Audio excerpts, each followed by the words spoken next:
Good afternoon to all of us, our guests, our speakers, who are here for another public lecture series session. So before I begin, I must acknowledge that we are here today on a very special day, which is that and we are appreciative that you're choosing to spend your time today, right? But if you were to think about it, rather than having a romantic movie or a dinner today, you are choosing to spend your time with us on actually things that we are on things that we are actually passionate about, right? So in a sense, this is a kind of Valentine's Day date, right? With people and topics that we are interested in today. So today we want to bring you a topic on Istana Kampong Gelam. After a few years of revamp, we have some interesting sharings and findings that we wish to share. And while we hope to keep you, we hope this is a sort of an appetizer to keep you excited for MHC's reopening on the 25th of April 2026. So please, if you want to take notes, pen that down, that special day. So before we begin, I would like to thank Permata for providing us this beautiful space today. And we will also be serving light refreshments at the end of the session. So we really hope that you guys are looking forward to that too as well. So we will also be video recording this session and it will be uploaded onto MHC's YouTube page in early March. Okay, so now you might wonder why dedicate an entire public lecture to researching about the building's history, right? So we began developing the gallery narratives a few years ago, and we realized one of the most important objects and artifacts is actually the building itself, right? So Istana Kampong Gelam is a national monument, and it houses our collections. So what we did, it also shapes the visitor experiences, right? We go into the Malay Heritage Centre, Istana Kampong Gelam, and then it holds all the experiences that we wish to share with the public about Malay heritage. So what we did was we worked with Dr. Imran to undertake a systematic investigation of its history. I'm not the lecturer. So without further ado, let me introduce our first speaker, Dr. Imran.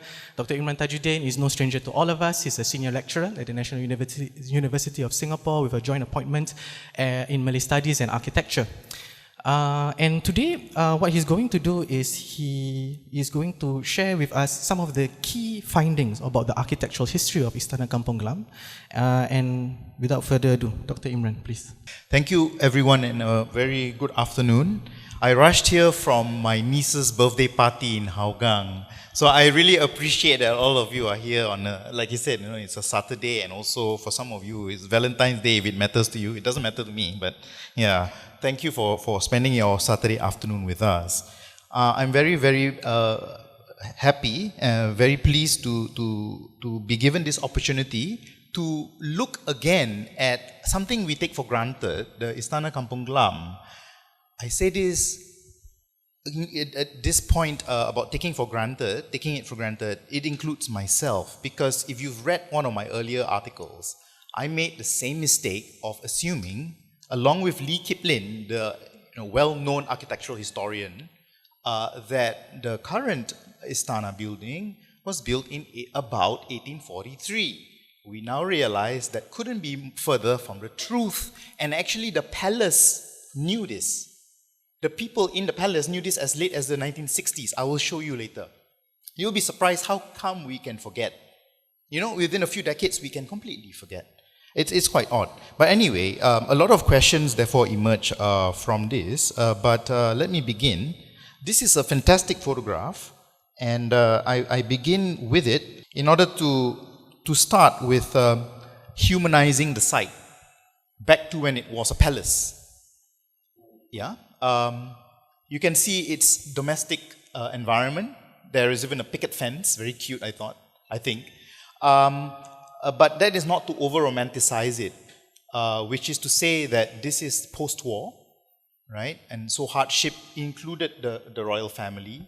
And you might know about the story of how the family was dispossessed of the palace in the 1897 court ruling. I won't go into all these details. I'm just giving you the background so that you know it's not all rosy for the royal family when they stayed there. It was quite tough, actually. Yeah. And by 1905, there was also the issue of how to continue the payment that was due to the royal family based on the original treaty. Yeah, so many complications, which I won't go into. The best reference for this is Kwa Chong Guan's article chapter actually. It's been published in Singapore by Centennial, the Malays in Singapore. You can look it up. Kwa Chong Guan has written a very detailed account. Yeah? So back to the site. So I'm going to focus more on the building today. The history of the building therefore can be divided into 3 phases. The first phase, which we often forget and we kind of maybe dismiss, is the original wooden palace constructed by about May 1819. So these are different sources. I won't go into all the details. And what's important to note is the name Kota Raja survives. Originally, it was indeed a royal citadel. In other words, a tall walled compound. We have 2 European accounts that verify this. The first is from 1830 by George Bennett. So in his testimony, by 1830, now what he noted was what he called a poor-looking bungalow, surrounded by high walls, exhibiting the effects of age and climate, and that this high wall enclosed a royal compound with a large gateway over which stood watchtowers. I wish for the life of me we had visuals. We do not have enough images in order to permit any verifiable or meaningful reconstruction. If you met me 20 years ago, I would gladly draw you a fantasy. Today, I would look at what 20 years ago me would have done in horror. No. We don't do that, okay? We don't fantasize about these things. I mean, it's fantastic to hear, right? My gosh, who wouldn't be excited by a large gateway with watchtowers?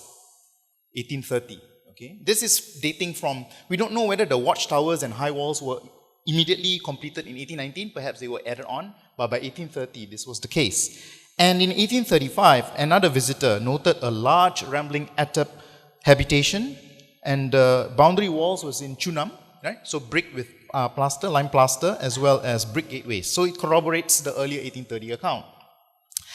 And then, in 1835, George Earle also notes that there was another residence next to the old thatched palace, and this was a new residence built neat and extensive in construction, right? In something of a Chinese style of architecture. This is intriguing. I've discussed this in a very, very old article of mine. If you've been to Kelantan, you will notice some of the palaces in wood, entirely in teak wood. And some Chinese carpenters, as well as Malay carpenters, are involved. So some of the panel work is Chinese in inspiration. I suppose, again, there is no visual. I suppose maybe that is what is meant. We do not know. But we do not have any image of this building to the side, right? The new residence that was built to one side. It is most likely the Sultan's residence noted in an undated map that by internal evidence seems to come from 1877, the year of Sultan Ali's passing. Okay, we'll come to that later. And then another building also exists just outside the boundary. Most likely this refers to Gedung Kuning. Cannot verify. We don't have drawings for Gedung Kuning when it was. And anyway, if it was indeed built in 1835 thereabouts, it was in the process of being completed. Yeah? After the style of the European residence, meaning it's a compound house like this. Yeah? In 1830s, there was no required building drawing submission yet. So unfortunately, it's too early. If that is indeed the case, then this is a remarkably old building. Of course, this may be added later, right, the panel, wooden panel work and so on, but it is likely that this is a reference to this building. We do not know, but very intriguing, right? What else could it be if it's just outside the boundary wall in something of a European style of residence, yeah? Meaning that this might end up being older than the actual palace that we see today, which is very interesting. Okay, I kind of dwelled a little bit longer on that slide. The next few will be faster because I'm presenting you with some of the visual evidence, the only visual evidence or graphical evidence we have, which are in the form of maps. So the first phase from 1819 to about the 1830s that we saw earlier, we have precious information. So you can see it says Sultan's Palace right here, right? Bugis Town extending to the Eastern Bay, in other words, Kallang Bay. This is the 1820 map kept at the Isle of Bute in Scotland, a very precious early map. Yeah? So what we know is there was definitely a palace with a central procession route all the way to the coast, and along the coast was the Bugis Town. Okay, Bugis Town, that was the chief residence. Another account, again, I've written about this in that 2008 article. When the British forced the reorganization of this area, they noted there were 20 principal Bugis merchants, each with their own large compound with people living in the compound. they were forced to reallocate themselves. I think one of the ones who managed to retain the biggest parcel was Haja Fatima and her husband. Karen Chandapuli later, but the first husband was also Bugis from Malacca. Yeah. So that would be a little bit further away. So that's the extending to the Eastern Bay, because Haja Fatima Mosque is towards Kampong Rocho side, yeah, Crawford Street. Okay. So just to give you the background of the palace, yeah?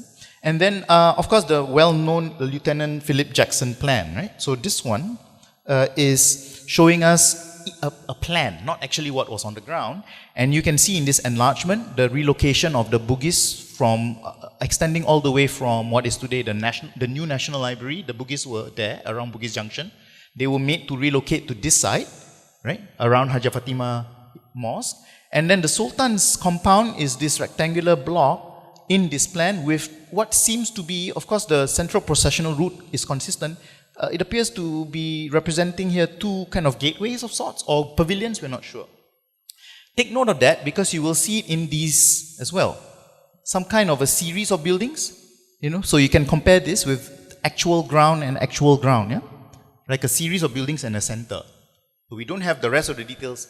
Guess why? Because if you were doing this map, do you think you are allowed to enter the royal compound? Obviously not. So you can only see, oh, there are two gates, and then after that I can see what else. I believe that is the reason for this depiction, right? You can see the abbreviation, isn't it? Two gateways here, two pavilions that are acting as gates, central entrance, which is today called Sultan Gate.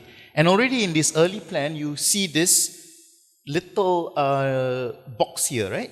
That's actually called Sultan Road and then Little Cross Street.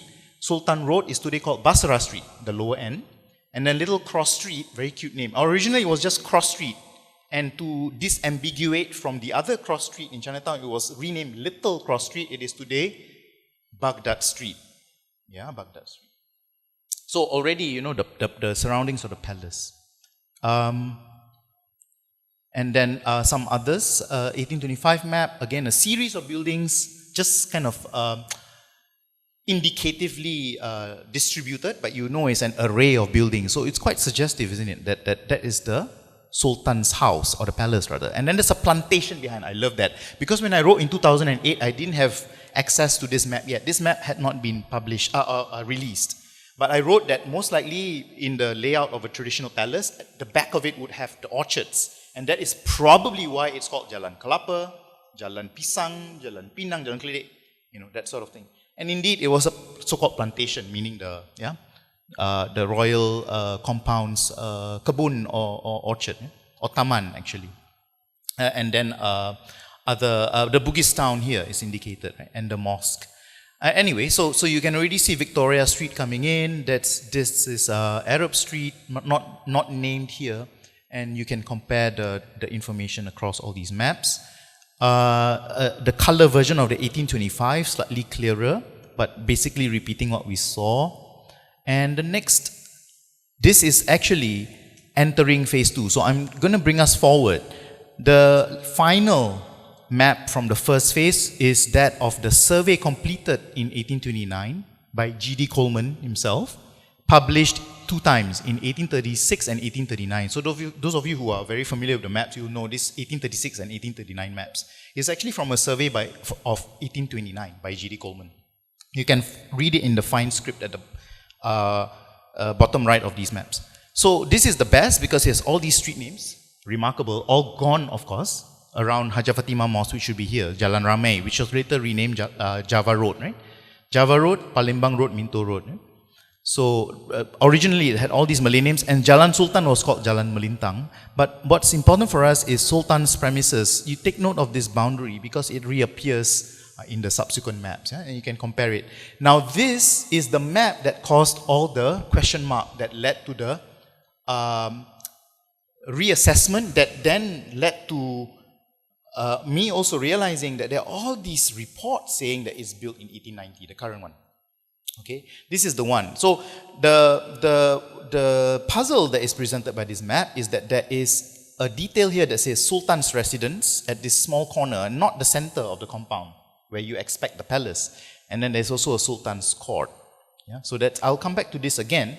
But this undated map, which by internal evidence can only be after 1876, in the National Archives they state it can only be after 1876, And on my own account, I am able to add that it can only be before 1878.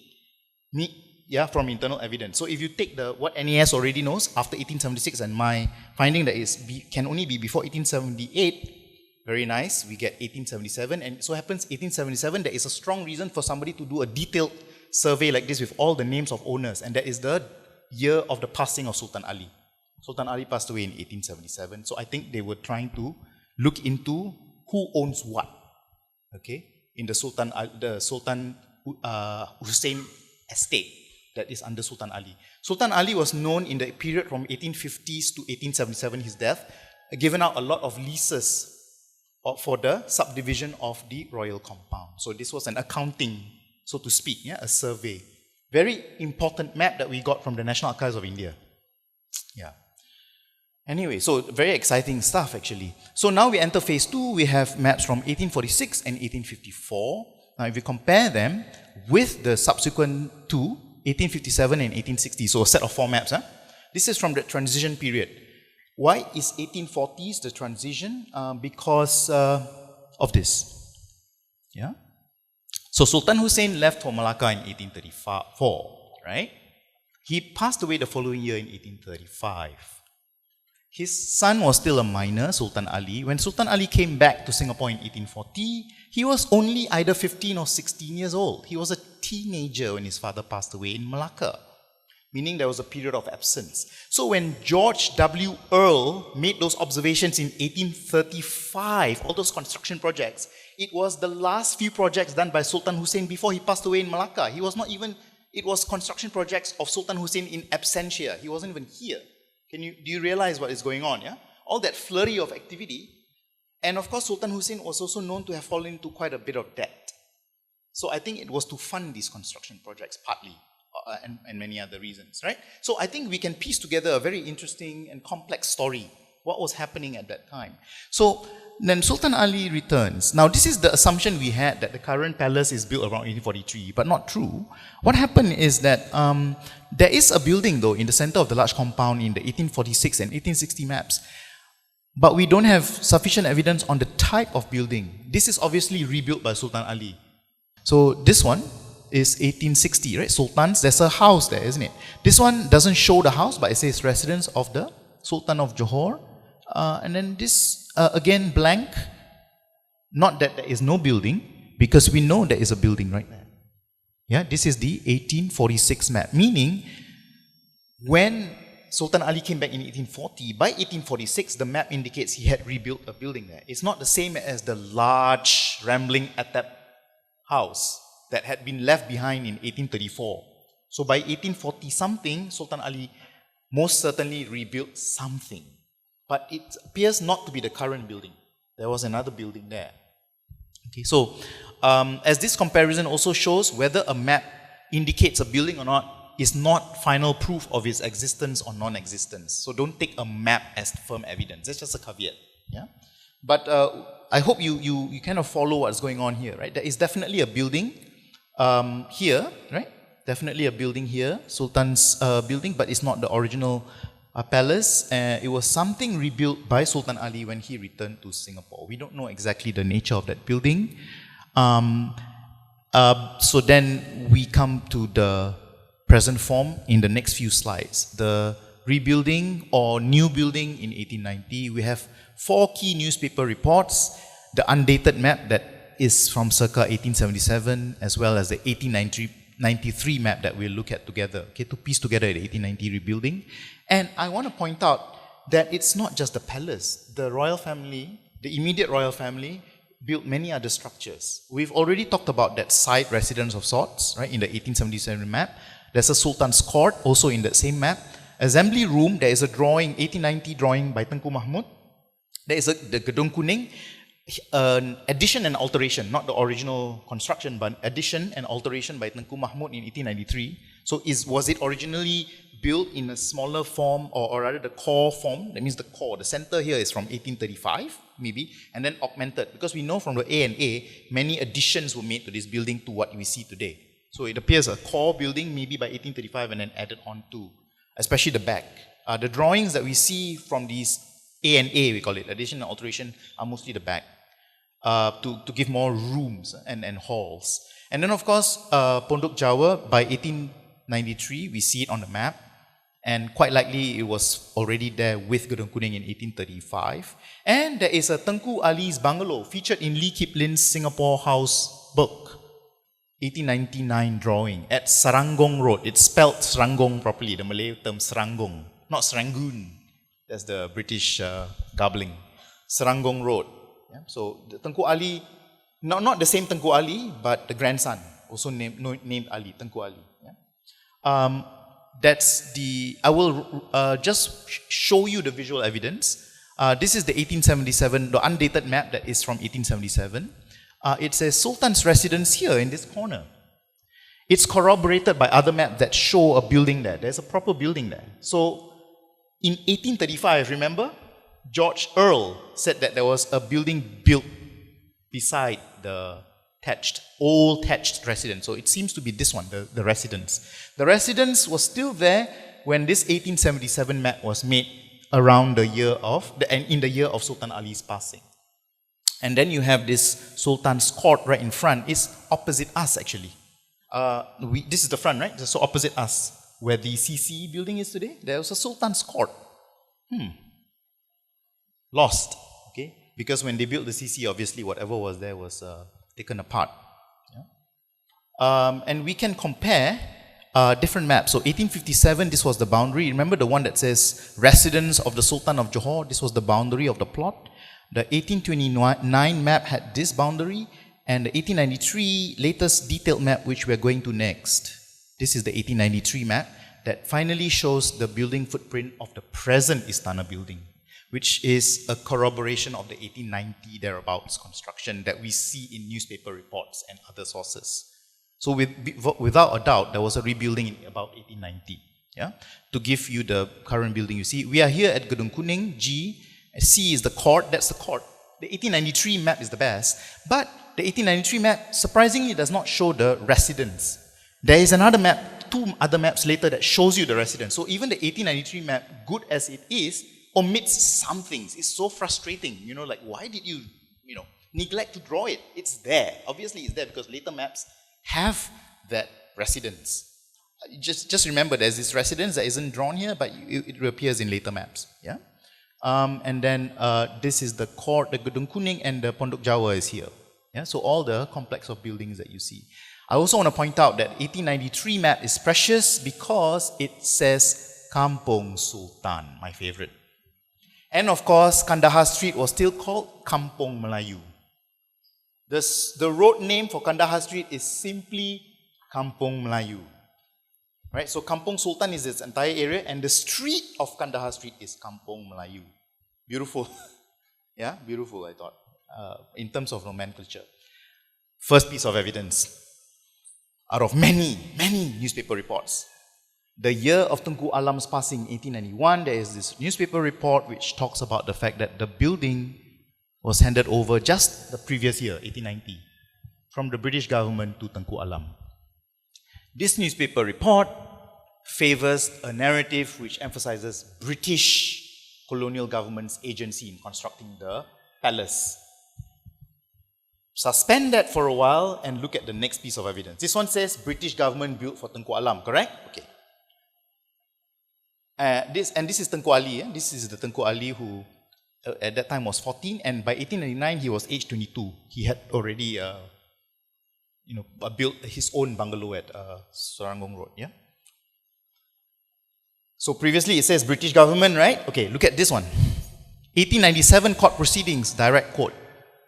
So out of the many things mentioned in the Kampong Gelam property, one of it is the principal house in a compound, this is the Istana, yeah? Said to be now occupied by the family of Tengku Alam, and it would appear built or rebuilt by Tengku Alam, partly at any rate out of his own monies. When you get to the court documents, suddenly you get the evidence that it's not just the British government giving it to Tengku Alam. This is so typical of colonial presentation of details, right? Always fudging it a little bit. So of course the narrative has to be more nuanced. It's not that the British government gave it to Tengku Alam. Okay? There was definitely contribution. This is the Same thing with, I was involved in Masjid Sultan's book, right? Same thing. It's not that the East India Company gave money. No, it was more complicated than that. Okay? Never believe the colonial source, bulat-bulat in Malay, beautiful word. That means round, round, or, just swallow the whole thing, hook, line, and sinker. Don't, yeah? So there's always something. And of course, the house occupied by the plaintiff in this dispute, Tengku Mahmud, which is Gedung Kuning, built or rebuilt by him. They're not sure. Even they were not sure in 1897. Yeah? And I have already tried to show it might have been initiated in 1835, at least the core of the building. And so on. There are other details, very interesting, and the burial ground is also mentioned. Yeah? The burial ground within the next piece of evidence, irrefutable. I don't know whether Tengku Syawal is here. Your dad remembers. Yeah, your father remembers. In this newspaper report, in 1967, when he was married to Tengku Munira, right? He was urging the government in 1967, preserve this istana. And in that article, it states unequivocally, the istana was built by Tengku Alam Shah. Yeah? So the strongest piece of evidence which tells us Tengku Abdul Aziz had the social memory that it was indeed built by. You cannot refute this. If Tengku Abdul Aziz remembers, he is right. Yeah, it is built by Tengku Alam or rebuilt. Yeah, it was rebuilt by him. And it's published in the papers. So very interesting that somehow we forget, or maybe, I don't know, we kind of like, I'm not sure what it is. How did Lee Kip Lin also, and myself, of course, I include myself, because I also said, I just quoted Lee Kip Lin, right, without checking. All this is there, why didn't I check? Yeah. So I'm berating myself as well. Yeah. But you see, in 1986, palace built in 1840s. So it's confusing, right? So if you did research, you found this, okay, I found the answer, 1840s. But then you should look at this previous article, right? It says, yeah, quite clearly, and of course the other article. There are several others, but yeah, then I want to come back to this map to just show the context of our compound today. So the compound looks like this. The previous compound was larger, and then before that it was bigger, and the original extent was like this. So I've reconstructed the original extent in my old article. The British then reduced the sea frontage, and then they cut it up. They cut up the back with firstly Victoria Street and then North Bridge Road, the famous incident where it almost ran through the mosque and the palace, right? All of that. That is why there is a kink in the grid. And if you remember the old map, it says Jalan Melintang, Jalan Condong in Malay, meaning the Malays knew it was slanted off the grid. Yeah, by right, if you had the grid, it was supposed to go like right through the palace, right? Yeah, so this deviation here is because of the palace. So the bullying tactics of John Crawford, the second resident, right? So he wanted to show who's boss. This is recorded in Munshi Abdullah's account. Yeah. Anyway, so it's really interesting in that sense. The other projects that we can look at, Gedung Kuning, the A&A, this is not the original project, right? It was an addition and alteration. We have already present 1893, and then some projects like these to add to it by Tengku Mahmud. Tengku Mahmud was obviously not the person to initiate the construction, it seems. The assembly room in 1890, completely forgotten, is there in the drawing. There was an assembly room opposite us, gone today. That's the one I mentioned. This is the assembly room. Next one would be this. It's in Lee Kip Lin's Singapore House. The Tengku Ali, who is the son of Tengku Alam, yeah, he built in 1899 this beautiful bungalow at Serangoon Road. Yeah, and he styled himself in the drawing plan His Highness Sultan Ali. But he's Tengku Ali bin Tengku Alam Shah, not the Sultan Ali who is the son of Sultan Hussein. Yeah, okay. And Lee Kip Lin observed that this building is interesting because it has a segmented plan for the ladies and the men. So if you can read the plan, right? So by the back here, you already have a bifurcated circulation. Ladies on one side, men on the other side. So you have a more private ladies section, and I think the more workaday kind of men's section. Yeah, very interesting layout. Anyway, also Tengku Mahmud's, I'm trying to remember what this is. Oh yeah, other projects. There are many others, right? So they built many other structures, including this. There was a stable for this Gedung Kuning, yeah, by Tengku Abdullah. There are many projects. I'm showing all this to show that we have to move away from that very passive narrative of the Sultan gave the palace. I fear that is the kind of narrative we will espouse. Okay, the royals were building projects on their own. They had agency. And as we saw earlier, the court document says that the 1890 construction of the palace involved monies from Tengku Alam himself, not just the British giving it to him. Okay. And they were involved in others. So a summary at the end of all the different structures. I'll move faster. I mentioned the residence was shown in a drawing, right? There.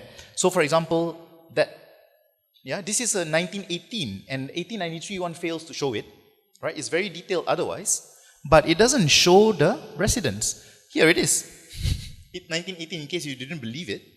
And you can also find it in this 1909 map, right there. I know it looks a bit faint, but you can see it. In fact, those who lived in the compound until before 1999 remember this building. They remember this building. So I think the next step, my recommendation is, we can start to interview and have photographs from the families who lived there to reconstruct this history. That was that. And then, of course, this map from 1934. There it is. So clear. The residence was there. This residence had been there since about 35, George Earl. Yeah? When this was being rebuilt, the family apparently moved here. I mean, this is what always happens, right? You need a temporary dwelling. Okay, I think that's more or less the presentation. The rest of it is just to remind us of the other structures. Pondok Jawa, there's still a mystery about who built it first, right? Is it really 1835? We have no information. But on top of that, of course, it's not just building as a physical fabric thing. It's also the social life, right? So it started. It's the residence of the Wat Dargo family. It was also the place for performing arts. These are illustrative. They are not necessarily from there, but these are really from Pondok Jawa, meaning the satay sellers of Beach Road. I think well known to those of you who are very familiar with the history of the place. Yeah? And also it was a central kitchen of sorts, as this term, central kitchen, Khair Johari likes to use. He calls it, and I love it, so I'm adopting his term. With credit, of course. And of course, the social life of the Istana and the compound. I think we need to think about this and recall it, right, as part of our heritage commemoration. I'm aware that there is now interest to think about what to do about the Kota Raja Club. Kota Raja Club is interesting. It didn't start in the compound. It started before the war in 1909 at Aliwal Street. So Aliwal Street suffers from not many stories for Kampong Gelam. One story to add. Aliwal Street was where Kota Raja Club was founded in 1909 under the patronage of a wealthy philanthropist, according to the news article, Tuan Haji Akib. I'm wondering if this Tuan Haji Akib is in fact the grandfather of a friend of mine, and could be. And Encik Samsudin Akib is the son of Haji, if this is indeed that Haji Akib.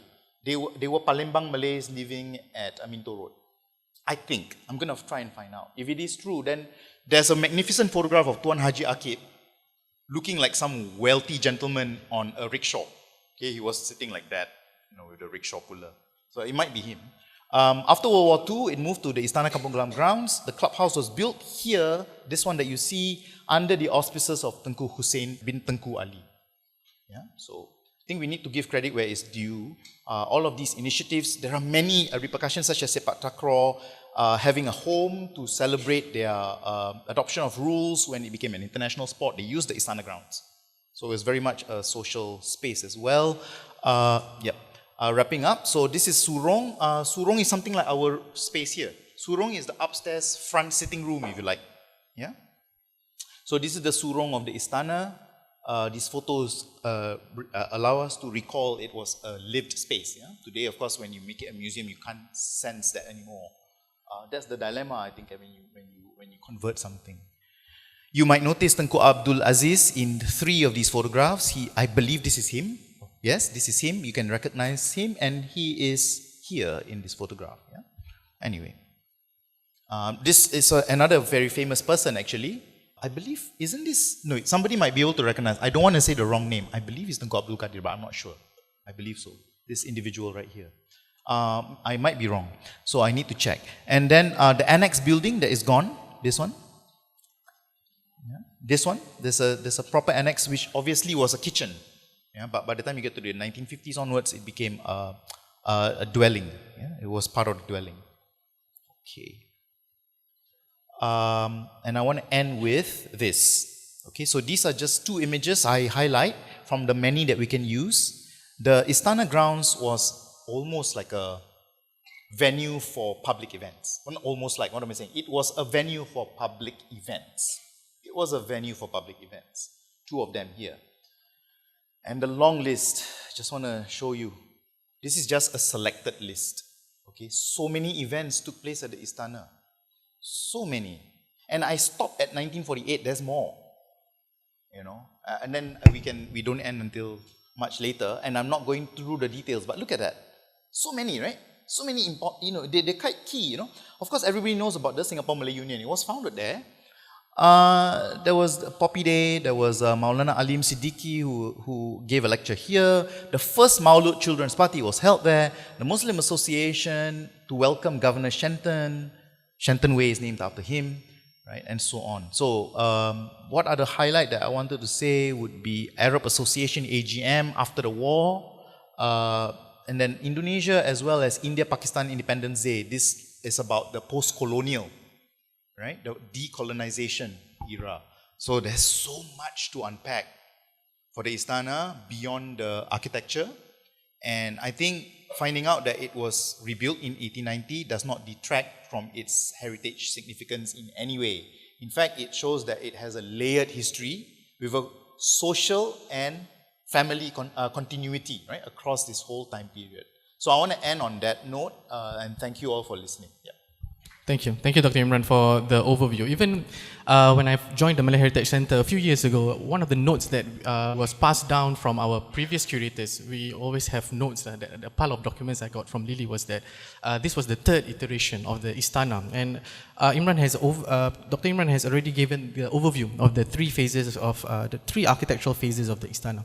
So one important reminder, I think, even for us as a student, when we were doing research so many years ago, whenever we look at maps, we have to understand that the absence of a building within maps, right, it doesn't necessarily mean that it was not there, or does not mean that it was there as well, right? So we have to interrogate and look at the context more closely. So, given that we have dated the building to about the late 19th century, 1890, which makes this building approximately 135 years old. But you know, history alone is not enough, right? Across 135 years, to preserve the Istana, right? We need to talk about the building as something that is living, right? So over the last 135 years, to make a historic building fit for purpose for its current adaptation as a museum requires some expertise and a lot of processes as well.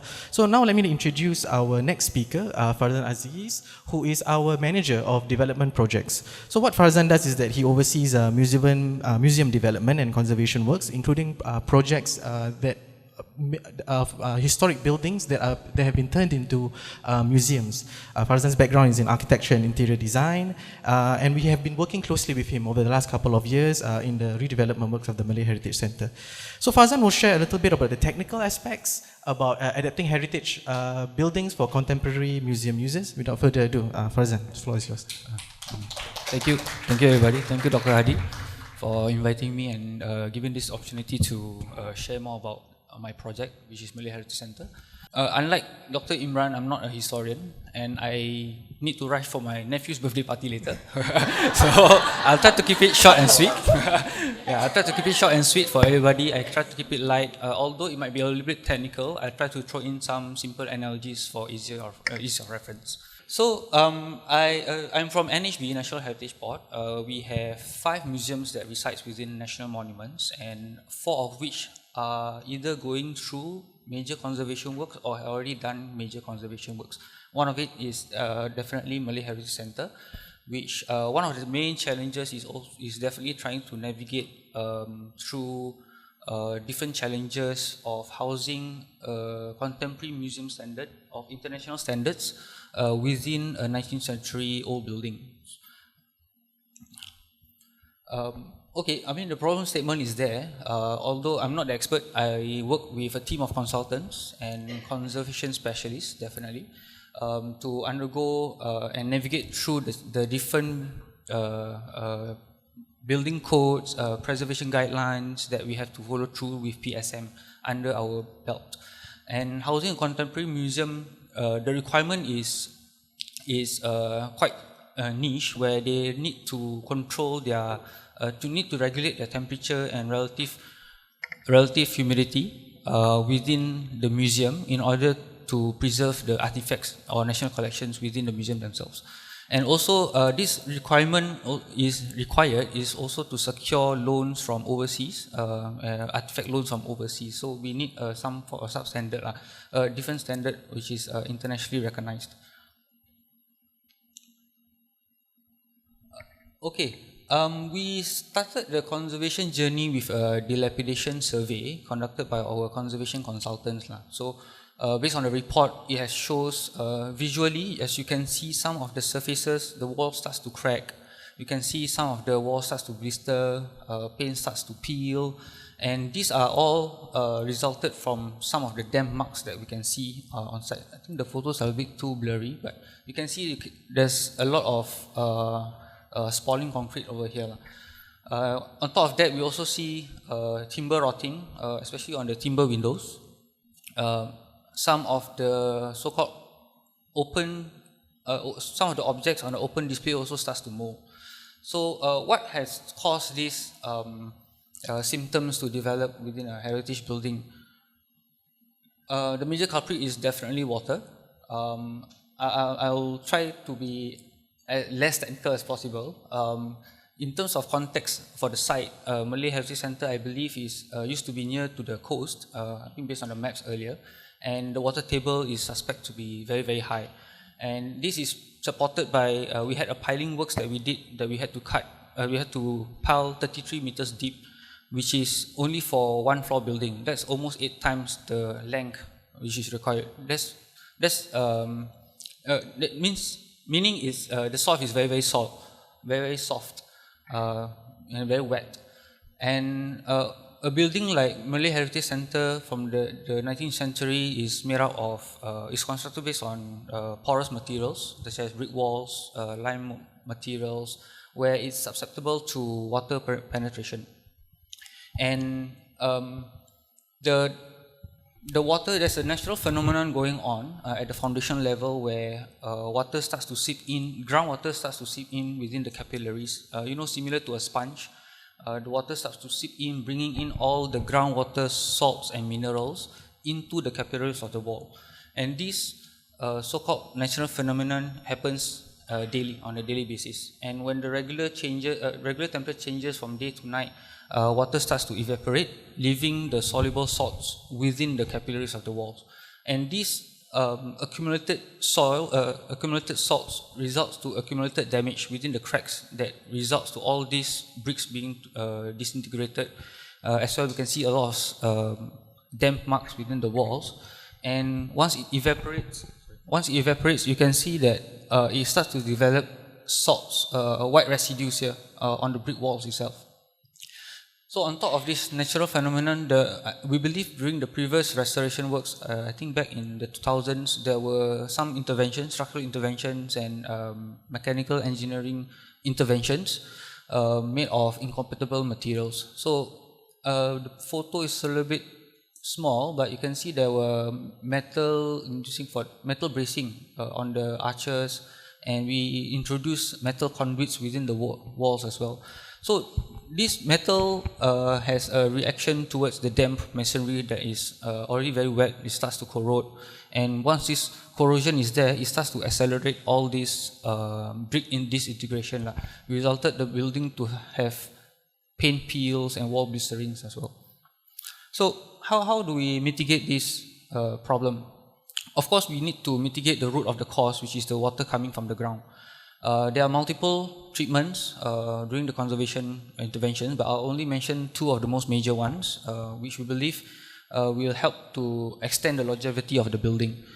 Number 1 is definitely rising dam, which is we are trying to stop the water from coming in, considering that probably old buildings has a lack of water barriers and dam-proof membranes.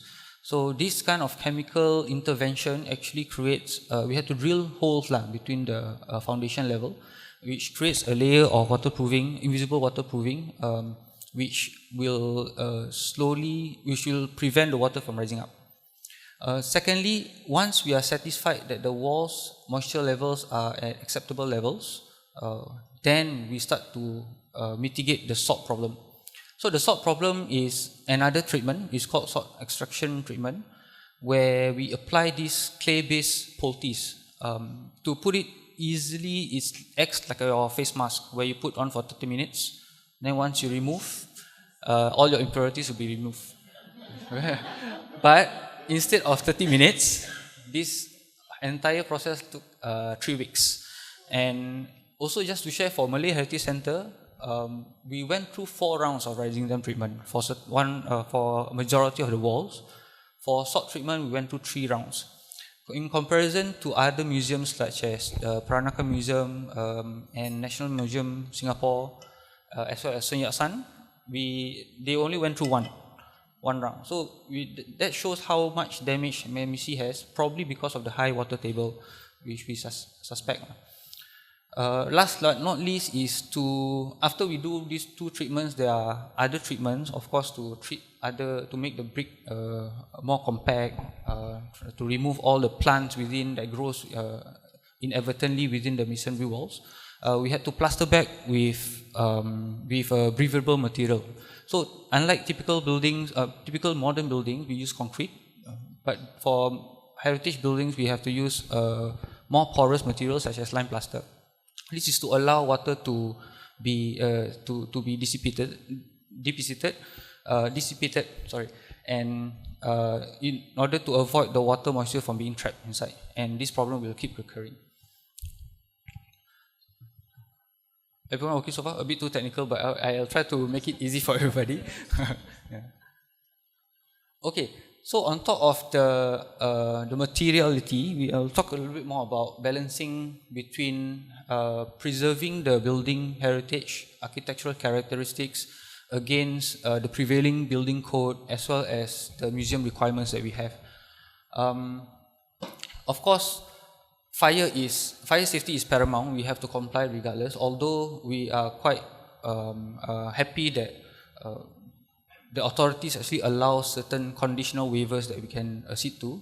Reason being, we cannot demolish the existing walls of the monument. So we had to find another way to actually mitigate the fire requirement, which is not unique to MHC. Definitely all our historic buildings who went through A&A works have to go through all these challenges as well.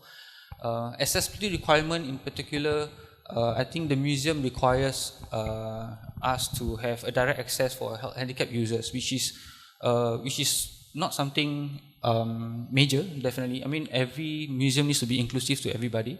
However, we face some challenges because the main entrance is made out of 2 steps, and in order to make it accessible for everybody, there needs to be a ramp or a stair lift. And the whole point of having a perfect vantage point will be disrupted by the major ramp. So we managed to convince our museum users to perhaps just use a temporary ramp because of the frequency of having visitors who are wheelchair bound. So it's something that we have to balance between the two.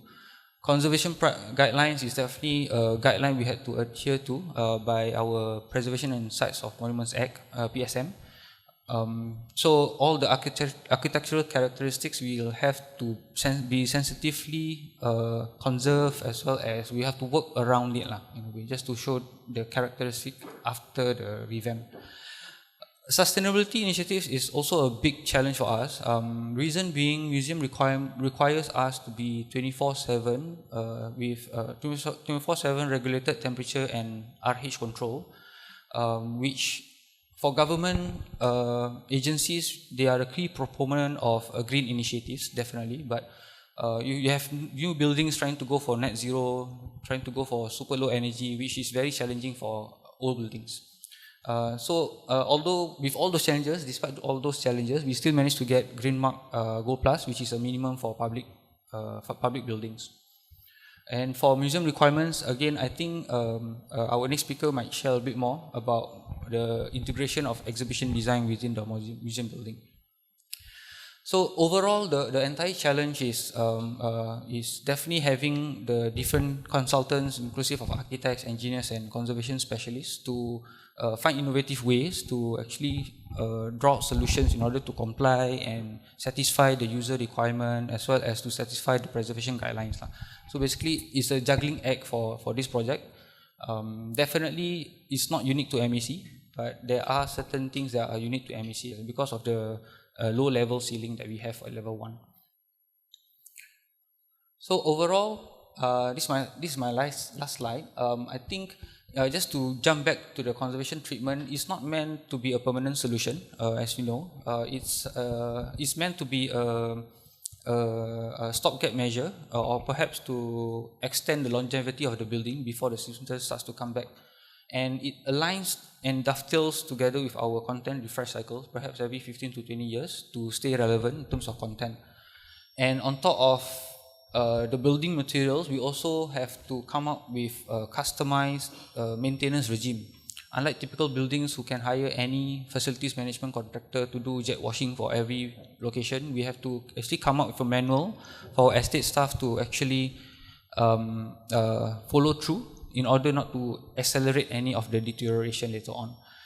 And last but not least, I think we managed to, you might think that after 3.5 years of closure, there might be some differences to the monument building, but I think to put some relation to organ transplant, we try to, in a surgery, we try to fix something like inside. So nothing, it's not a plastic surgery, it's something that we are trying to fix from the inside, trying to tackle the root cause of the problem, and hopefully you can extend the longevity of the museum building while preserving the architectural significance of the building.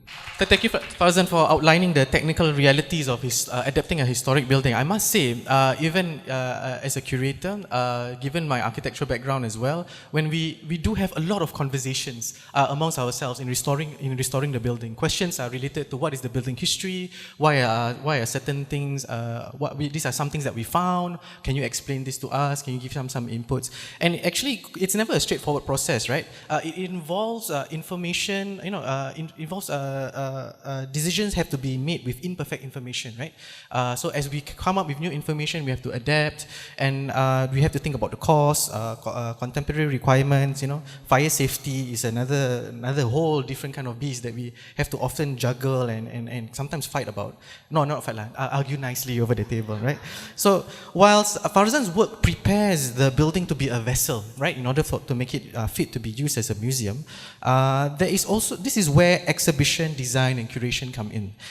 So let me now invite my colleague, Muhammad Nur Aliff. He is an assistant director for collections and exhibitions. So Aliff's job is he oversees the exhibition development and design coordination and display, fabrication, installation, gallery maintenance. Wow, Aliff, you have a lot of work. So Aliff is a very experienced officer at the National Heritage Board, and he's worked with not only the Malay Heritage Centre, but many other museums as well, including ACM, Sunyat Sandana Memorial Hall, as well as the Indian Heritage Centre. So Aliff will talk more about the exhibition design. He will give you a sneak peek about what are the ongoing works and what are the current designs of the Istana Kampong Gelam for the upcoming launch of the Malay Heritage Centre in April 2026. So Aliff, please excite us. Thank you. Thank you, Hadi. In a spirit of alignment, my nephew's birthday is next month. So we will buka puasa while celebrating. Okay, so in chronological order, Dr. Imran has shared you on the historical aspect of the building, and Farzan has kindly shared you on the technical conservation requirement. So now we are at this stage of dressing the interior before we buka semula lah. In this case, open MHC next month. Oh, I know, I'm sorry, in April. I'm applying pressure to myself. Okay, so basically I'm just going to focus 3 areas in terms of, is it a challenge or opportunity? How do we mitigate while dressing a national monument? So I actually highlighted and focused exhibition design, spatial accessibility, and artifact logistics. So is it a challenge or is it an opportunity? So we'll find out. So first point here is about exhibition design. Of course, there's constraints of existing structural elements because it's a national monument. And how do we, in this case, respect the building as well as respect the artifacts that we're going to house there. And also in addition, trying to enhance the museum experience because that will be the outcome of a museum.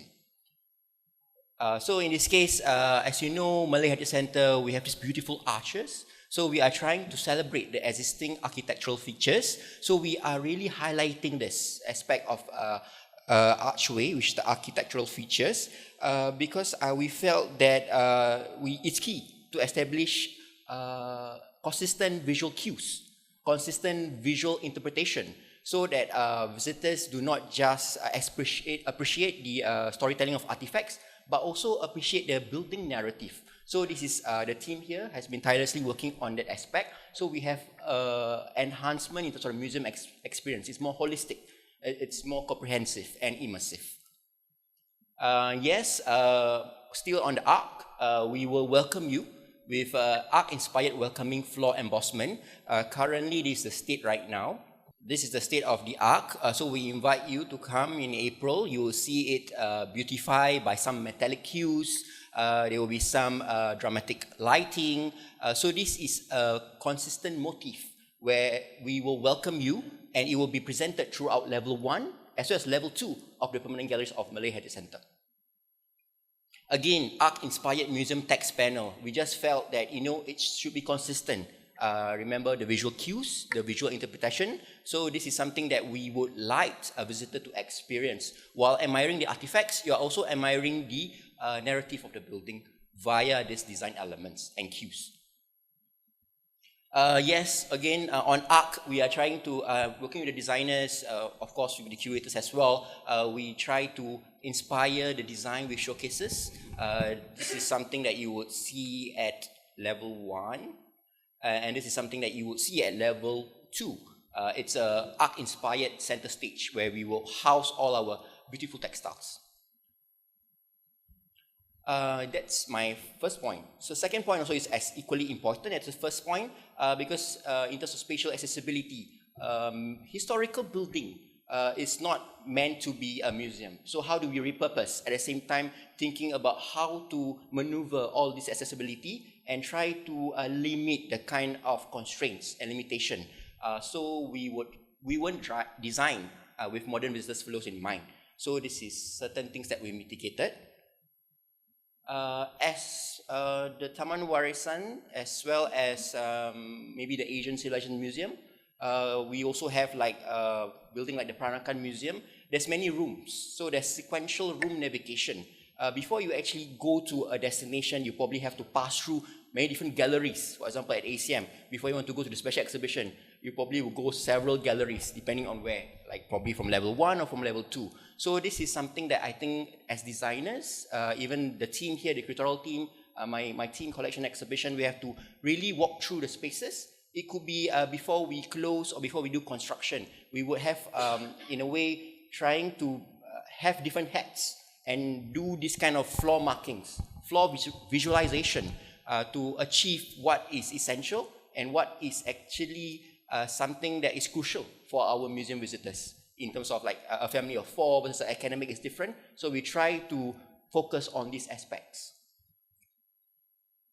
Again, as a curator, I feel Hadi Spain, there's in a historical monument, there's always this notion of storytelling fragmentation. How do you want to probably design the narrative, storytelling?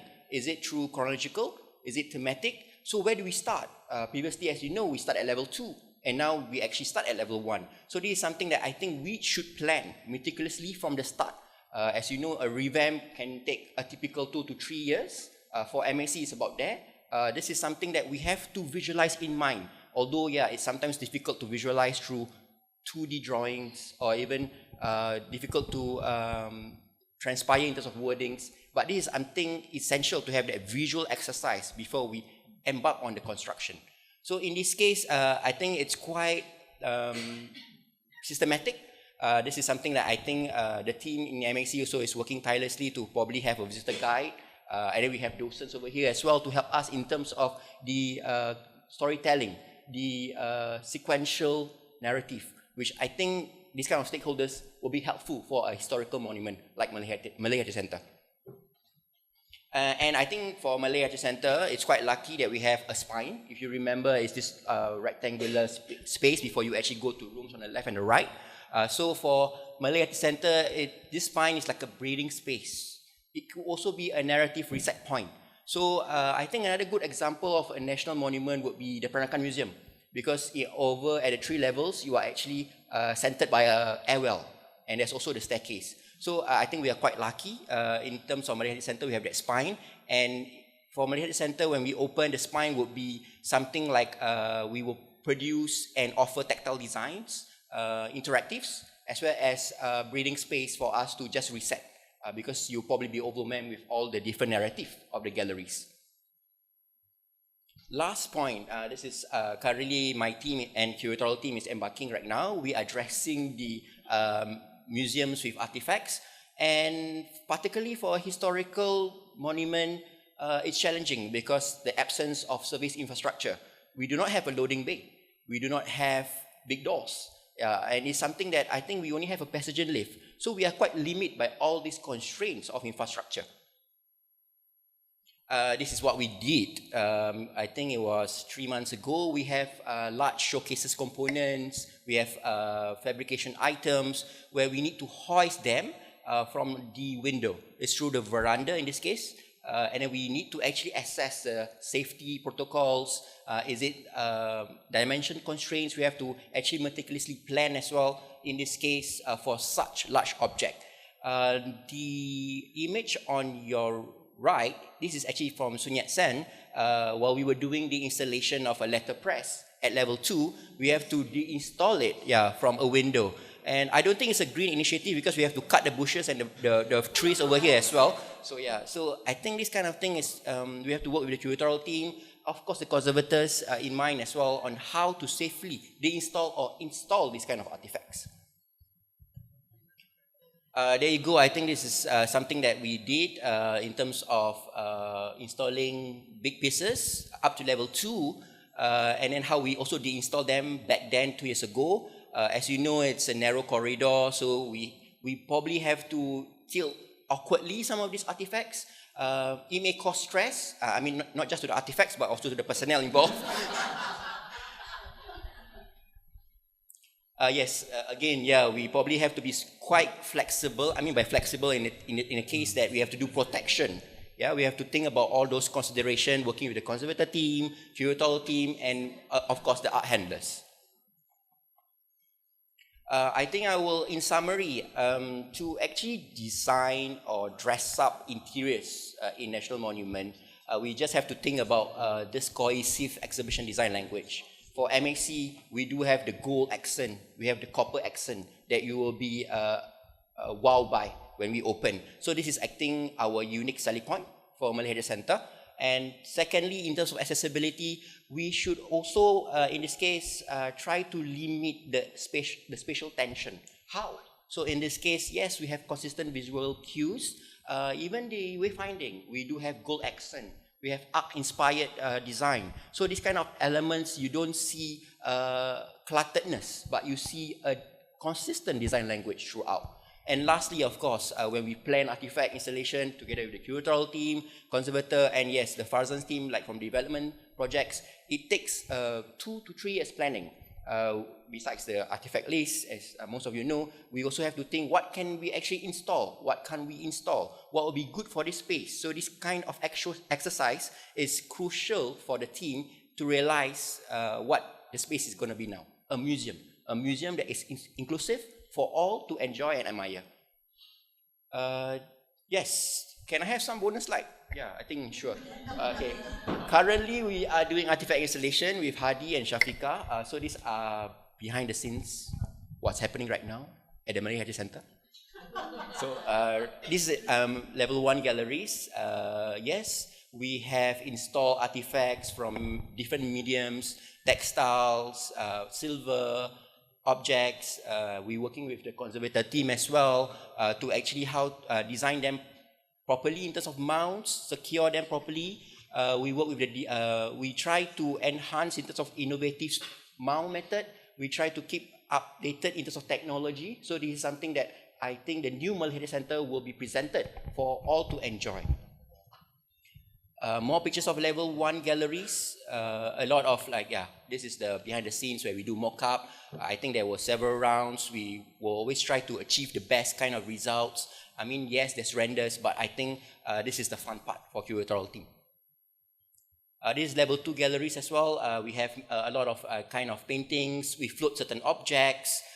We have to be careful as well, make sure it doesn't disrupt the artifact structural integrity. So these are things that I think my team as well as the curatorial team is trying to also bear in mind. It just does not produce aesthetic, but it also produces form and function.